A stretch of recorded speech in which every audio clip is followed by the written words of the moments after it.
Doctor Agarwal's கண் மருத்துவமனை இலவச கண் பரிசோதனையை வழங்குகிறது. Book appointment now. திமுக கூட்டணியிலே நிறைய குழப்பங்கள் இருக்கு. ஆனால் அதிமுக பாஜக கூட்டணி ரொம்ப முரண்பாடுகள் இல்லாமல் இருக்குன்னு ஐநாறு நாகரன் சொல்லியிருக்காரு. அதிமுக கூட்டணியில் அது அரசியல்வாதிகிட்ட தான் கேட்கணும். நான் சபாநாயகர், நீங்கள் கேட்டதுனால நம்ம என்ன சொல்லணும் அப்படின்னு சொன்னால், அது ஒவ்வொருத்தரும் கூட்டணி அமைப்பது தேர்தல் நேரங்களில் அவங்களுடைய விருப்பு, அது அவங்களே முடிவு பண்ணிக்கிடுவாங்க. அதில் குழப்பம் இருந்த மாதிரி இருக்கும், அப்புறம் இல்லாமல் இருக்கும். ஆனால் ஒரு நோக்கம் இருக்கணும். ஒரு அரசு, ஆட்சி செய்கின்ற அரசு தவறு செய்தால் இந்த தவறு செய்திருக்கிறது, நாங்கள் ஆட்சிக்கு வந்தால் இந்த தவறை செய்ய மாட்டோம் அப்படின்னு சொல்லணும். ஆனால் ஒரே நோக்கம் அவங்கள வீட்டுக்கு அனுப்பணும் அப்படின்னா ஏன் அனுப்பணுன்ற கேள்விக்கு எதிர்கட்சிகள் யாரும் இல்லை, ஒருத்தர்கிட்டையும் பதில் இல்லை. இந்த அரசு என்ன செய்திருக்கு அப்படின்னு சொல்லி பார்த்தா நீங்கள் கிராமத்தில் வந்து பாருங்கள். 12 முடித்த பிள்ளைக்கு பட்டம் படிக்கைக்கு மாதம் 1000 ரூபா கொடுக்காங்க. கட்டணம் இல்லாமல் பஸ்ஸில் போகிறாங்க. பையனுக்கு 1000 ரூபா கொடுக்காங்க. ஸ்கூல் பிள்ளைகளுக்கு போனாக்கி காலை சிற்றுண்டி கொடுக்காங்க, மதிய உணவு கொடுக்காங்க. கட்டணம் இல்லாமல் பஸ்ஸில் போகிறாங்க. எல்லாரையும் படிக்க வைக்க வேணும் அப்படிங்கிற பெரிய மோட்டிவேஷன். ஒரு பக்கம் படித்து முடித்த இளைஞர்கள், இன்னொரு பக்கம்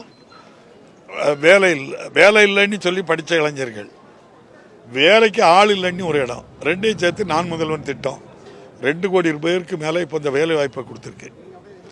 அப்போ இவ்வளோ பேருக்கு வேலை வாய்ப்பு கொடுத்ததுனால இந்த கவர்மெண்ட்டை வீட்டுக்கு போகணுன்னு சொல்கிறாங்களா? விவசாயிகள் 5 பவுனுக்கு குறைவாட்டு நகைக்கடன் வச்சுருந்தா வட்டி முதல்ல கொடுத்து நகையை திருப்பி வீட்டில் விட்டு கொடுத்து ஒரு 17 லட்சம் பேர் அதுக்கு பண்ணணுமா? மக்களை தேடி மருத்துவம் 50 லட்சம் பேர் மாதந்தோறும் மருந்து வாங்கிட்டு இருக்காங்க, அதுக்காக இந்த ஆட்சியை வீட்டுக்கு போய் சொல்கிறீங்களா?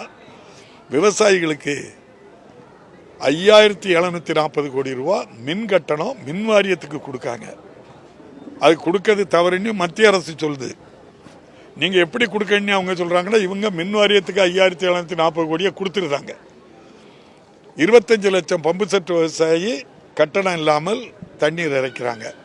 நம்முடைய பாரத பிரதமர் என்ன சொல்கிறாங்கன்னா, நீங்கள் மின் வாரியத்துக்கு கொடுக்காங்க, அந்தந்த விவசாயி அக்கௌண்ட்டில் போடுங்காங்க. எப்படி அக்கௌண்ட்டில் போட சொல்லுவாங்கன்னாக்கி உங்களுக்கெல்லாம் நினைவு இருக்கும்.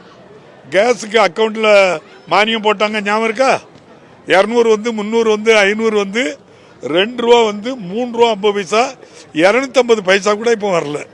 அதே போல் விவசாயிகளை நம்முடைய முதல்வர் என்ன செய்ய முடியாது, நான் அதை பண்ணவே முடியாது அப்படின்ட்டு சொல்லிட்டாங்க. விவசாய கடன், பிள்ளைகள் படிக்கிறதுக்கு கல்வி கடன், இந்த ரெண்டும் தமிழ்நாட்டில் யாரும் ரத்து பண்ணல, இந்த அரசு தான் ரத்து பண்ணியிருக்கு. ஒன்றிய அரசு கிட்டத்தட்ட ஒரு 50 பேருக்கு 16 லட்சம் கோடி ரூபா கார்பரேட் வாங்கின கடனை ரத்து பண்ணுறவங்க. பாவம் ஏழை விவசாயி, அவன் தான் தன்னோட உழைப்பை 140 கோடி மக்களுக்கும் உணவு கொடுக்குறவனே என்ன செய்கிறோம், அவனுக்கு அந்த கடன் தள்ளுபடி பண்ணுதாமா ஒன்றிய அரசு? நீங்கள்லாம் இதை சொல்லணும். ஏன் இந்த ஆட்சியை வீட்டுக்கு அனுப்பணும்? அப்போ இப்படி விவசாயிக்கு நன்மை செய்கிறதுனால வீட்டுக்கு அனுப்பணும்னு நினைக்கிறீங்களா? எல்லாரையும் படிக்க வைக்க நிதி கொடுக்கறதுனால பண்ணுறீங்களா? ஏழை பெண்களுக்கு மாதம் 1000 ரூபா கிட்டத்தட்ட 1.25 கோடி பேருக்கு கொடுக்காங்க, இன்னும் கேட்க ஆளுக்கு கொடுக்க போகிறாங்க, அதுக்கு வீட்டுக்கு அனுப்ப போகிறீங்களா? தண்ணி எல்லா வீட்டுக்கும் கொடுத்துக்கிட்டு இருக்காங்க, அதுக்கு கொடுக்க போகிறீங்களா?